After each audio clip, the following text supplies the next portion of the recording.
Bom, irmãos, nós estamos falando sobre esse momento, né, que Moisés ele recebeu de Deus. São alguns momentos na vida de Moisés. O primeiro, onde ele nasceu, ele é levado lá, né, pela princesa. O segundo momento, que ele é criado lá naquele palácio. O terceiro momento, que ele precisa fugir porque ele mata alguém lá, não é? Que faz um mal para um israelita. Ele passa mais 40 anos naquele deserto de Parã. Ele vai lá, fica ali ao lado do Monte Horebe, e lá ele recebe a palavra de Deus para que ele volte. Então ele volta para o Egito, e aí, pela mão de Deus, ele consegue tirar o povo do Egito de lá. Deus tira o povo dele do Egito, usando, meus irmãos, esse homem que é o Moisés, para liderar nessa libertação. E agora ele está vivendo um novo momento, né? Qual que é o momento? Ele estava lá no monte, meus irmãos, recebendo os mandamentos de Deus. Não foram só os 10 mandamentos que ele recebeu. Os 10 mandamentos estão diferenciados porque Deus escreveu em 2 tábuas de pedra, né? Então Deus colocou lá os 10 mandamentos, escreveu com o seu próprio dedo, mas ali naquele monte, naqueles 40 dias, foi um momento de grande comunhão com Deus. Um momento assim, meus irmãos, especial na vida de Moisés, porque Deus revelou muitas coisas para ele. Deus revelou, por exemplo, tudo a respeito do tabernáculo. E essa revelação talvez foi a revelação mais maravilhosa que o Moisés já tenha recebido. Porque o tabernáculo fala de Jesus. E nós estudamos capítulo a capítulo, desde o capítulo 20, né? Sobre os mandamentos, e aí depois nós entramos sobre a construção do tabernáculo, as peças do tabernáculo, quem ia fazer o tabernáculo, os ornamentos. Veja só, ele recebeu tudo isso. O autor de Hebreus lembra, dizendo assim: é a figura das coisas que estão nos céus. Então, para ele, era um momento especial. E aí, no final dos 40 dias, né, ele tem que descer, não porque ele quer descer. Talvez se deixasse, Moisés ficava a vida inteira lá, de fato, né? Quando ele foi subir, ele falou desses mandamentos que Deus estava ordenando, e o povo disse: tudo que o Senhor falou, nós vamos fazer. Nós vamos fazer, tá, né? Bateram no peito e disseram que ia fazer. Moisés foi lá, meus irmãos, ficou 40 dias, e Deus disse: volta que a coisa está feia lá embaixo, né? E quando ele volta, meus irmãos, ele se aterroriza tanto. Tem essa passagem aqui, né? No capítulo 32, volta comigo aí no capítulo 32, né? Versículo 15: virou-se Moisés, desceu do monte com as 2 tábuas do testemunho na mão, tábuas escritas de ambos os lados, de um e de outro lado elas estavam escritas, e aquelas tábuas eram obra de Deus. Também a escritura era a mesma escritura de Deus, esculpida nas tábuas. Veja só, aquela alegria de descer, sabe quando você recebe um presente, uma coisa que você gosta, você receber e descer com aquilo na mão. Ele estava contente, né? E só que está descendo, tem uma surpresa. Deus, né? Deus já tinha previamente avisado ele. E aqui, meus irmãos, no versículo 19, e aconteceu que, chegando Moisés ao arraial, vendo o bezerro e as danças, acendeu-se-lhe o furor, e arremessou as tábuas das suas mãos, e quebrou-as ao pé do monte.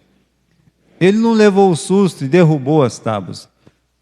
Seria melhor se assim fosse. Né, se assusta, cai, quebra. Mas a Bíblia diz que ele arremessou, né? Então, veja que momento que ele viveu na vida dele.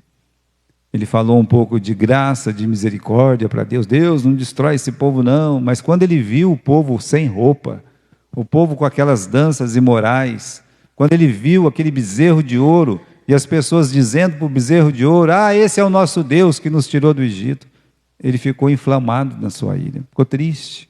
E aí ele jogou mesmo as tábuas no chão, e quebrou as tábuas que Deus escreveu. Bom, a comunhão com Deus parecia que não tinha mais comunhão, né? Ficou uma coisa muito esquisita ali naquele arraial. Aí ele teve uma ideia: vamos restaurar essa comunhão, vamos novamente juntar o povo com Deus. E isso é uma coisa boa de Moisés, esse desejo dele sempre querer que o povo fique restaurado para o seu Deus.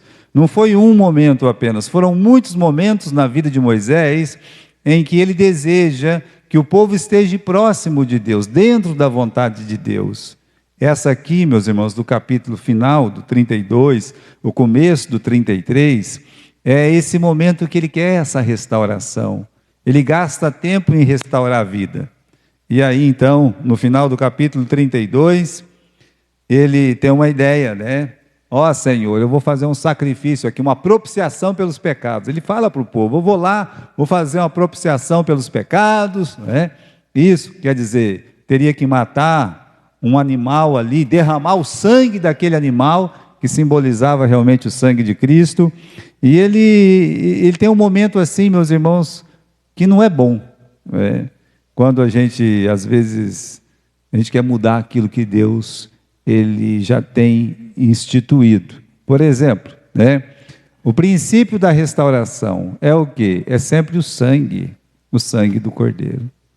Olha, uma das crianças na escola bíblica dominical recitou aquele versículo de Hebreus: sem derramamento de sangue não há remissão.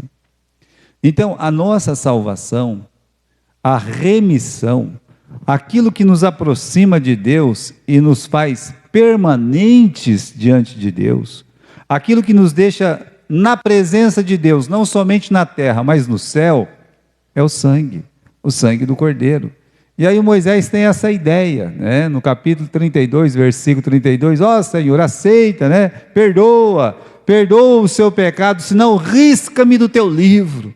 Quer dizer, ele começa a colocar a propiciação, ele começa a colocar o perdão de Deus num nível humano, sacrificial humano. É o que mais as religiões gostam de fazer, colocar no nível humano, né? Ou seja, olha, o senhor aceita isso aqui, senão o senhor pode me tirar do rio. Ou seja, se o senhor não perdoar, então quer dizer que eu não significo nada. Aí Deus chama a atenção dele: olha, eu vou ter misericórdia de quem eu tiver misericórdia, e vou punir quem eu tiver que punir, né?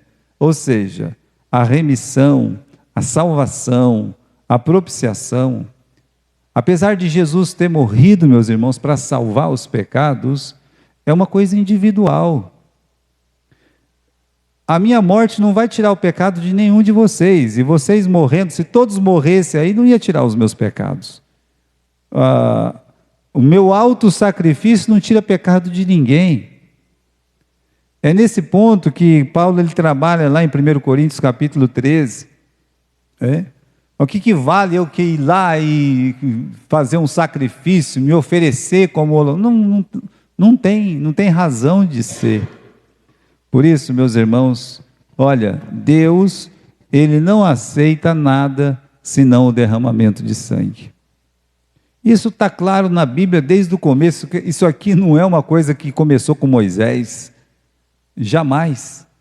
Quando o Caim foi lá fazer aquele primeiro sacrifício, o primeiro sacrifício que nós temos de um homem para Deus na Bíblia é o do Caim, e foi rejeitado. Por que Deus rejeitou o sacrifício de Caim? Porque sem derramamento de sangue não há remissão. É por isso. Podia ser as melhores frutas, podia ser o melhor da terra, e a terra é amaldiçoada. O próprio Deus amaldiçoou. Como é que eu vou pegar uma coisa que é lindo, mas é fruto de uma terra amaldiçoada, e de uma vida que também carrega maldição? Então, meus irmãos, ali, estava na porta dele: faz aquilo que eu estou te dizendo, Caim, e você vai ser aceito. Então Deus, meus irmãos, mostrou desde o começo que não aceita o sangue, mais ofertas, mais obras humanas. Ou você confia em Jesus para a sua salvação, ou você entrega a sua vida para Jesus, fala assim: olha, a minha salvação, ela foi comprada por Jesus na cruz. Ou você não confia. É assim que funciona. Ah, é Jesus mais as minhas obras. Ah, é Jesus, né, mais as ofertas que eu posso oferecer para Ele. É Jesus mais, não existe mais nada. É só Jesus. Não podemos comprar a nossa restauração com Deus. Nós devemos confiar na obra meritória dele. Então é isso que Deus ensina para o Moisés. E até a gente tem aqui, né? E o juízo de Deus, né? Deus, ele não vai julgar, né? Não, o juízo se manifestou. A gente viu no capítulo 32 que 3.000 israelitas, eles morreram. Por quê? Porque não se arrependeram. Por isso Moisés teve que falar, cada um se levanta, contra o seu próximo aí, da sua casa, etc. Ou seja, essas pessoas estavam lá zombando de Deus, estavam na continuidade do pecado, em pleno arraial, então eles foram punidos exemplarmente. Não havia necessidade daquelas 3.000 mortes se todos se arrependessem. Se assim, não, nós não vamos ficar com isso não. Então, meus irmãos, esse foi um juízo. Agora, no versículo 3 do capítulo 33, tem um outro juízo. Agora, esse juízo é até pior. Por quê? Porque Deus disse assim: eu não vou mais com vocês. Eu não vou. No capítulo 33, versículo 3, ele diz assim: eu não subirei no meio de ti. Pronto. Isso aí foi um outro juízo de Deus, negando, a sua presença para acompanhá-los até Canaã. Então, irmãos, Deus, Ele realmente, Ele perdoou o pecado, aquela propiciação foi feita, Moisés foi lá, fez a propiciação, Deus aceitou, só que o juízo foi feito também, o juízo, as mortes, as 3.000 mortes, essa tristeza de Deus, e também esse decreto de Deus, de dizer: olha, não subirei convosco, porque se eu subir, eu vou ter que condenar o pecado no meio de vocês, como eu tenho feito, como fez, nessas 3.000 mortes. Bom, meus irmãos, Deus está se recusando a subir com o seu povo. Vamos ver o que Deus está dizendo ao certo. Você pode ler aqui comigo, se você quiser, Eu não subirei no meio de ti, porquanto és um povo de dura cerviz, para que não te consuma eu no caminho. Então a pergunta que a gente fez é: Deus se recusa a subir com o seu povo? Primeiro temos que entender que presença é essa. Do que Deus está falando? Ele está falando assim: eu não vou subir mais convosco. Não tem jeito de Deus negar a sua própria presença, no sentido, meus irmãos, que Ele é onipresente. Sendo Ele onipresente, então Ele vai estar presente. Mas do que exatamente Ele estava falando? Ele estava falando dos sinais visíveis da sua presença. A nuvem de dia e a coluna de fogo à noite. Eram as duas manifestações visíveis da presença de Deus no meio do arraial. Então, assim que eles saíram lá do Egito, uma nuvem realmente estava lá sobre o povo de Israel durante o dia. Aquela nuvem acompanhava os israelitas durante o dia e durante a noite uma coluna de fogo. Vamos ver aqui em Êxodo, vamos voltar ao capítulo 13, volte aí 20 capítulos, vamos voltar lá, Êxodo capítulo 13, versículo 21 e versículo 22. Diz assim: e o Senhor ia adiante deles de dia numa coluna de nuvem, para os guiar pelo caminho, e de noite numa coluna de fogo, para os iluminar, para que caminhassem de dia e de noite. Nunca tirou de diante do povo a coluna de nuvem de dia, nem a coluna de fogo de noite. Então essa era a presença visível de Deus, e eles entendiam que essa era a presença visível de Deus. Deus andando com eles na nuvem de dia, Deus iluminando, a presença de Deus iluminando com aquela coluna de fogo à noite. Eles podiam olhar para a nuvem e dizer: Deus está aqui. Eles poderiam, meus irmãos, de noite contemplar aquela coluna de fogo e dizer: Deus está aqui. Era uma forma de Deus se manifestar. Lembra que Deus se manifestou de diversas formas e de diversas maneiras. Essa nuvem, especialmente a nuvem e a coluna de fogo, foram duas manifestações maravilhosas de Deus. Que tempo maravilhoso. Foram 40 anos ali, mas que tempo maravilhoso para aquele povo poder olhar e dizer: Deus está aqui, né? Deus está aqui, e poder dizer assim: Ele está nos guiando, Deus está nos iluminando, né? Então, olhar, contemplar visivelmente.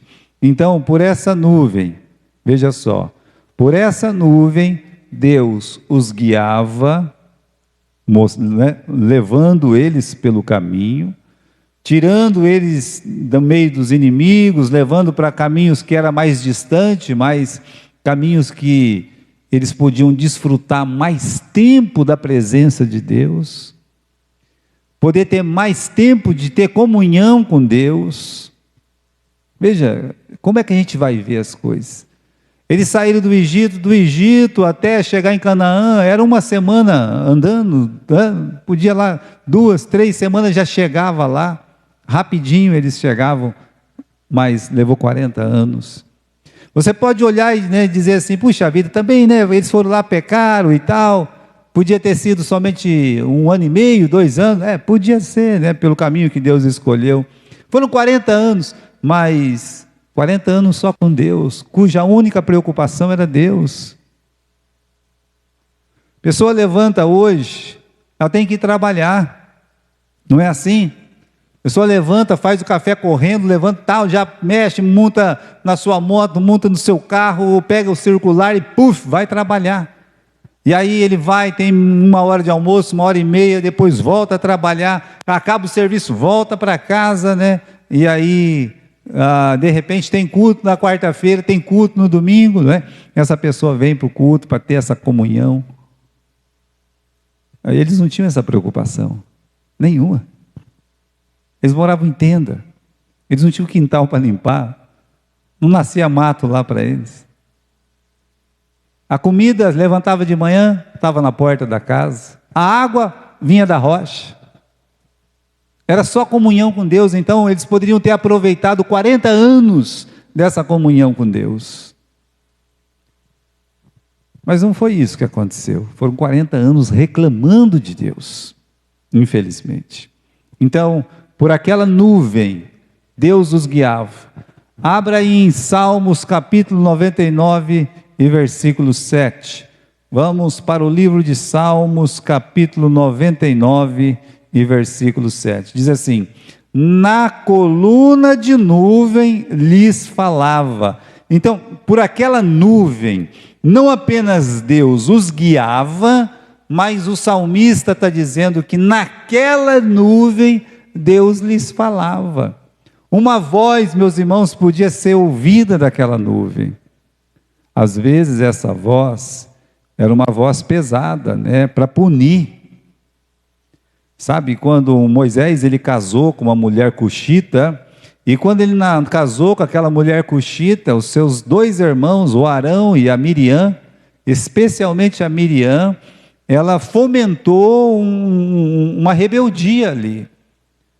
E Deus apareceu justamente naquela nuvem, né? Aquela nuvem, e Deus proclamou ali uma correção punitiva para a Miriam e o Arão. Daquela nuvem saiu uma correção. Depois, meus irmãos, quando o Moisés, ele foi rejeitado para não colocar o povo na terra prometida, ou seja, você não vai entrar, outro vai entrar, um fator muito interessante. Deus fez certeza que o Josué fosse levado lá na frente do arraial, E daquela nuvem, olha, debaixo daquela nuvem, Deus ia autenticar a liderança de Josué. Todos iam ver que, olha, Deus estava dando autoridade para o Josué para continuar o processo de entrada em Canaã, e o Moisés ia ser tirado de lado. Então veja a importância, o aspecto visual daquela nuvem para o povo de Israel. Como é importante isso aí. Então, como é que era essa presença de Deus? Pela nuvem e pela coluna de fogo. Aqui, meus irmãos, quando nós vamos voltando lá para o capítulo 33, tá? Deus está falando aqui no versículo 3, olha, né? Eu não vou subir no meio de ti, porque és um povo, né? Que de dura cerviz. E aí, meus irmãos, ele realmente, ele pega pesado aqui, né? E veja, a proposta de Deus qual que era, né? A proposta de Deus era mandar um anjo. Versículo 2: eu vou enviar um anjo adiante de ti. Bom, esse anjo ele foi. Não é que esse anjo foi, esse anjo já estava. Quando eles saíram, meus irmãos, lá do Egito, quando você volta para o capítulo 13, lá, capítulo 14, veja só, lá no capítulo 14 do livro de Êxodo, tá? Está errado aí no papel, isso aqui é Êxodo puro, não é? Capítulo 14, versículo 19, diz assim: e o anjo de Deus que ia diante do exército de Israel se retirou e fez o quê?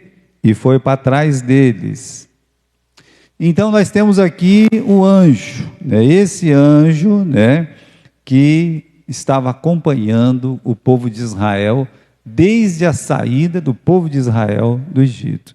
Então eu vou mandar um anjo diante de ti. Na verdade, esse anjo estava lá. E quando Josué, antes de entrar na terra prometida, que apareceu lá para ele, apareceu o anjo. Até que ele fala: você é dos nossos, não é dos nossos, né? Então o anjo estava lá.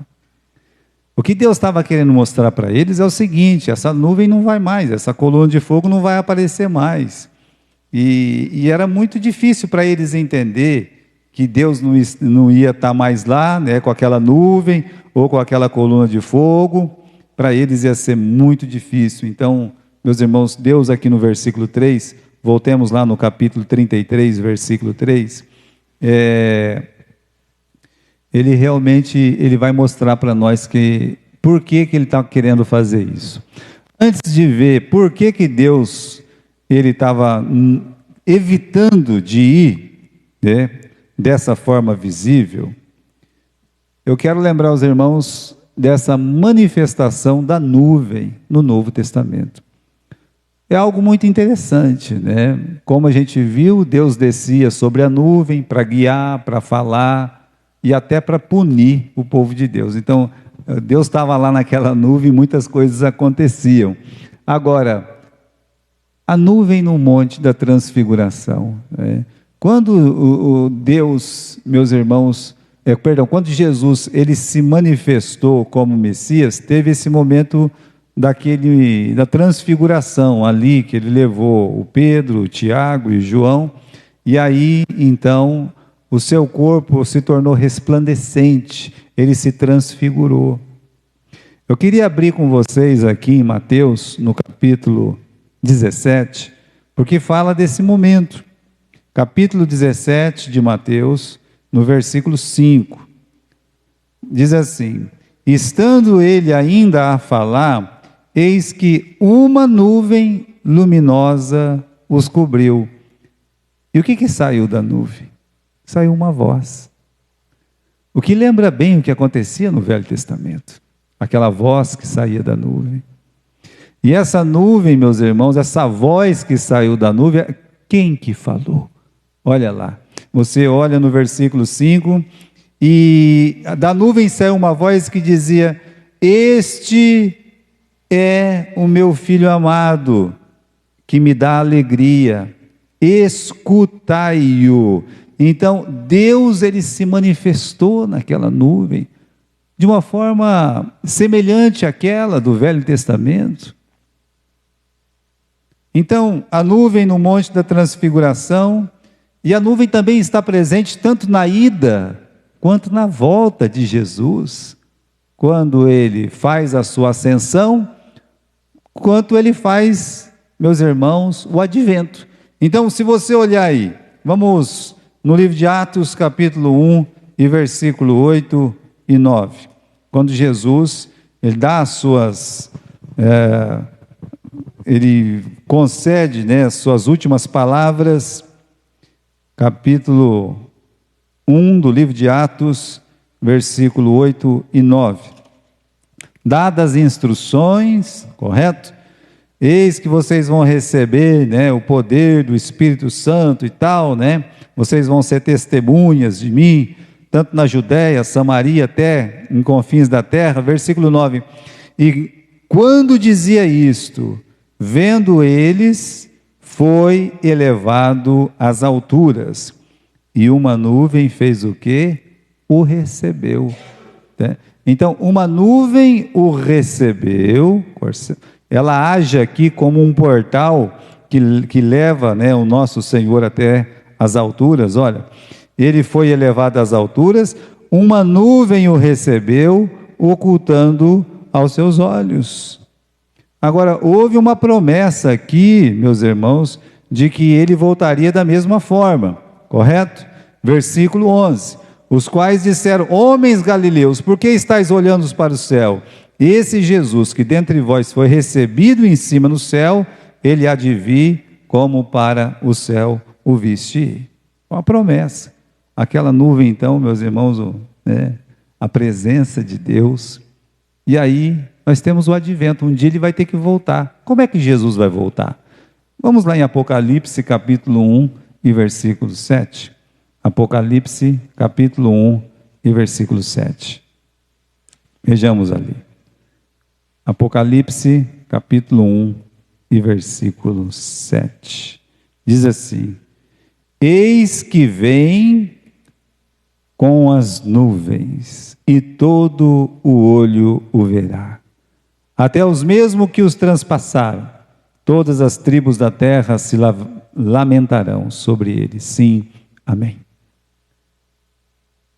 E dentro do livro de Apocalipse você vê a manifestação da nuvem algumas vezes. Agora, é só para lembrar que aquela nuvem representava a presença de Deus, era um sinal visível da presença de Deus, tá? Então, meus irmãos, como é que deve ser interpretada então? Agora vem a pergunta, voltando lá para Êxodo 33, versículo 3, como é que nós vamos interpretar a ação de Deus de não querer ir com Israel? É o que ele está dizendo aqui, né?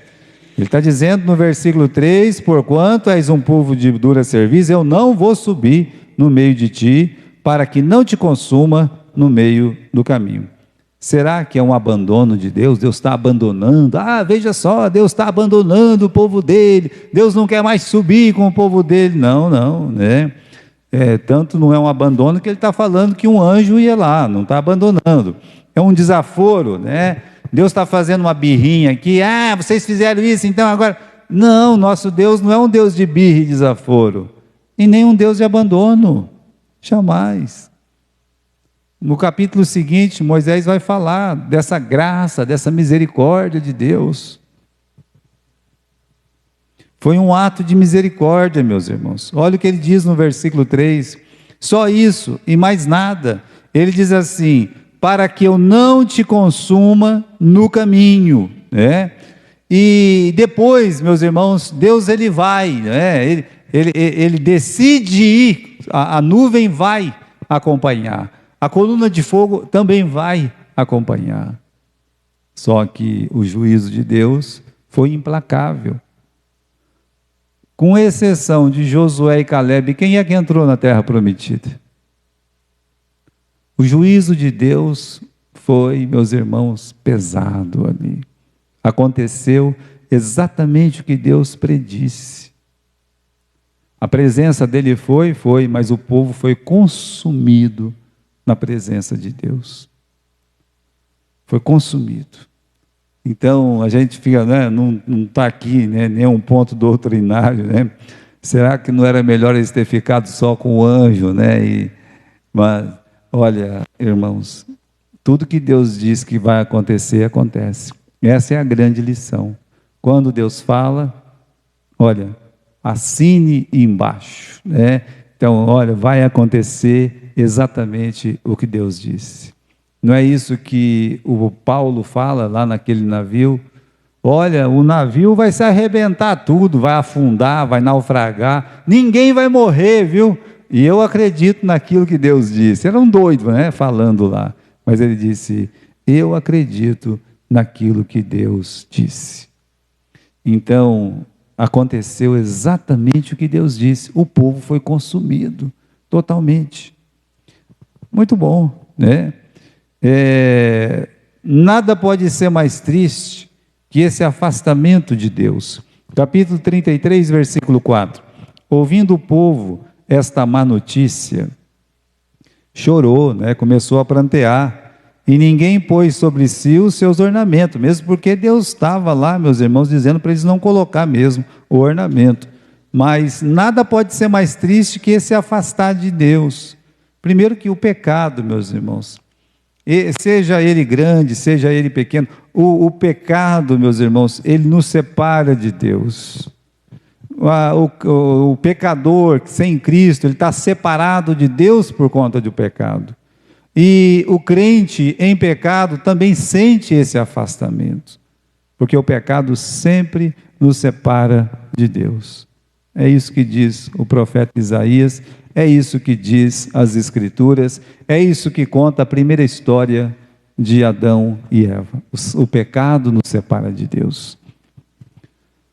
Deus não abandona os seus, mas Deus permite que os seus andem sozinhos, sofra suas consequências, né? E aí o que eu vejo no versículo 4 é uma dor dos israelitas. Eles estão com medo quando Deus disse, eu não vou subir com vocês. Agora tem um temor, né? Então quer dizer que a nuvem vai embora, né? A coluna de fogo, e aí, né? Essa nuvem, vem as coisas em nossa memória. Imagine, quando a gente estava lá atravessando o Mar Vermelho, essa nuvem foi para trás e nos defendeu, né? Pois é, e não vai ter mais essa nuvem, né? Não tem jeito mais. Então eles começaram a prantear, começaram a chorar, né? E tem uma palavra de Davi, meus irmãos, porque o verdadeiro arrependido, pode mudar aí, né? O verdadeiro arrependido, não está mudando? Acabou? Eu sei o que aconteceu, filho, né? Não tem um outro aí? Não tem um outro, né? Mas o que acontece, né? Pode ser que eu estava fazendo as coisas hoje e simplesmente meu computador disse assim, né? Apagou, né? E depois perdi tudo que tinha feito. Graças a Deus, deu para lembrar de alguma coisa. Agora veja, vamos lá para o Salmo 51. Vamos lá comigo no Salmo 51, né? O Davi, quando ele confessa o seu pecado para Deus, ele menciona o seu desejo de reconciliação com Deus. Capítulo 51, né? Veja lá. Deus, ele está dizendo aqui no versículo 11, não me lances fora da tua presença. Capítulo 51, versículo 11. Não me lances fora da tua presença e não retires de mim o teu Espírito Santo. Aí ele fala assim, torna a dar-me a alegria da tua salvação. Porque o pecado fez isso, né? O pecado afastou ele de Deus, o pecado tirou aquela alegria que ele tinha de servir a Deus, o pecado vai fazendo tudo isso. Então, o verdadeiro arrependido, ele quer, meus irmãos, a presença de Deus, e ele quer voltar a ser feliz com o seu Deus. E muitos não percebem o distanciamento, né? Como Sansão, Quando a própria Dalila, né, que estava lá enganando ele, disse: "Ah, Sansão, os filisteus vêm sobre ti." Aí a Bíblia diz que ele não tinha percebido, que o Espírito já não estava mais sobre ele. E ele foi lutar e apanhou, né? Então, meus irmãos, olha o que temos aqui. Nada pode ser mais triste do que o afastamento de Deus, e os verdadeiros arrependidos temem essa ausência, choram e desejam ter novamente essa reconciliação, tá?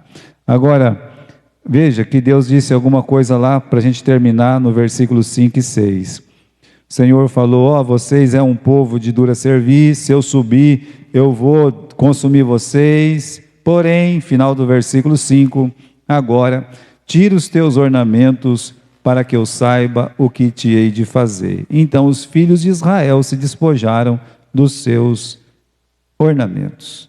A importância do despojamento e o revestimento na comunhão com Deus. Veja o que Deus pede: despojai-vos.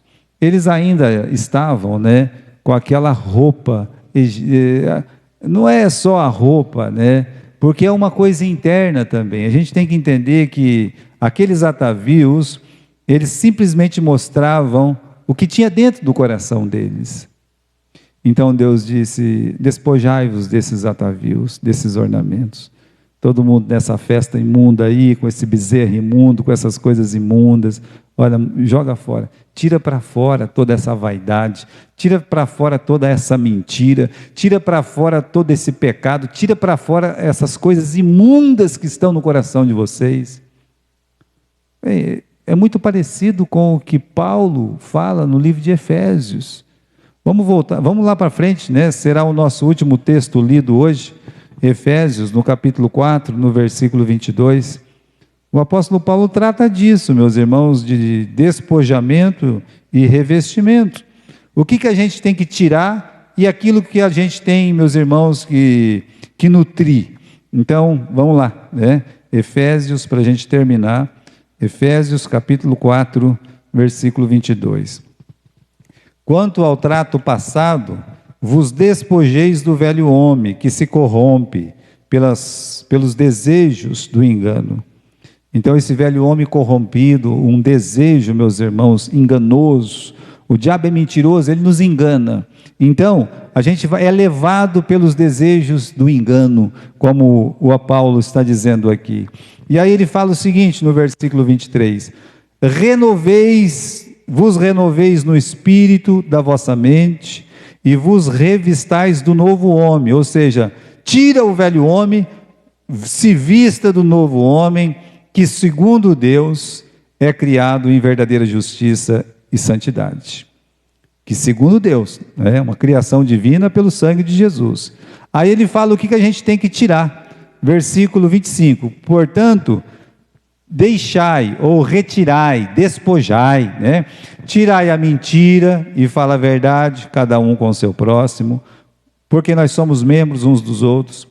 Irai-vos e não pequeis, não se ponha o sol sobre a vossa ira, não deis lugar ao diabo. Então a ira é uma manifestação do diabo, meus irmãos, ali na nossa mente, no nosso interior, obedecendo a sua voz. Versículo 28, quem rouba, não rouba mais, né? Olha, comece a trabalhar, tá? Trabalhe, fazendo com as mãos o que é bom, para que tenha que repartir com quem tem necessidade. Então tira a preguiça, né? Tira a preguiça do meio de vós. Não saia da vossa boca nenhuma palavra imunda, mas só que for boa para promover edificação, para dar graça aos que ouvem. Em vez de ficar com palavra imunda, edifique um ao outro. Versículo 30, não entristeça o Espírito Santo de Deus, no qual estáis selados para o dia da redenção. Toda amargura, toda ira, toda cólera, toda gritaria, toda blasfêmia, toda malícia, sejam tiradas dentre vós. Então, é isso. Deus olha para eles e fala: retirai de vós os vossos atavios. Então, Paulo está dizendo a mesma coisa. Tem tanta coisa, meus irmãos, que tem que ser tirado de nós. Diariamente nós temos que tirar essas coisas, arrancar de nós. Se a gente olhar esse versículo 31, amargura, ira, cólera, gritaria, blasfêmia, malícia, que é a imoralidade, sejam tiradas dentre vós. Arrancar mesmo. E aí colocar o quê? Versículo 32. Antes, sede uns para com os outros benignos, misericordiosos, perdoando-vos uns aos outros. Olha, benignidade